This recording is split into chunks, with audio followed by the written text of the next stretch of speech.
এতিয়া আমি 14 নম্বৰ অংকটো কৰিম 10 আৰু 250 মাজত 4 ৰ গুণিতক কিমানটা আছে 10 আৰু 250 এটোৰ মাজত 4 ৰ গুণিতক মানে কি যেনেকুৱা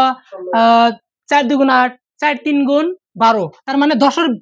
ইফালে আৰু 250 ৰ ইফালে হ'ব লাগিব 4 3 12 4 4 16 এনেকে যাওঁতে যে লাষ্টত কিমান হ'ব কোৱাচোন 2 4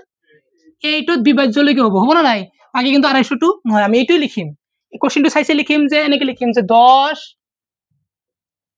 আৰু 250 ৰ মাজত 250 ৰ মাজত 4 ৰ গুণিতক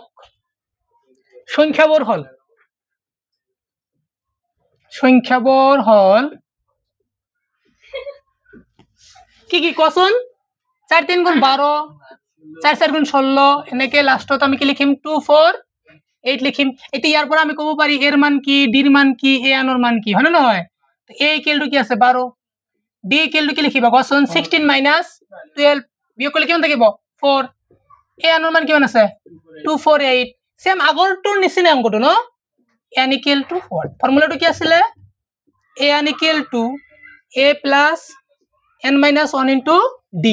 এ আনৰ মান কিমান আছে কোৱাচোন 248 equal to এর মান কিমান 12 plus n minus 1 into d এর মান কিমান আছে 4 248 plus ইভিলেল কি ব minus equal to n minus 1 into 4 আটোৰ পৰা আমি 2 বাদ দিও 6 4 minus 1 কি ব 3 2 হয় না নহয় এইটো আছে কি পূৰণ ইফালেল কি ব হৰণ equal to n minus 1 এটা কিমান বাৰ যাব 4 5 গুণ 20 3 আইব 4 9 গুণ 36 minus 1 ইফালেল কি ব plus 1 equal to n তো n এর মান কিমান পালা 60 তার মানে আমি এতে কব পারি কি 10 আৰু 250 ৰ মাজত 4 ৰ গুণিতক কিমানটা আছে 60টা আছে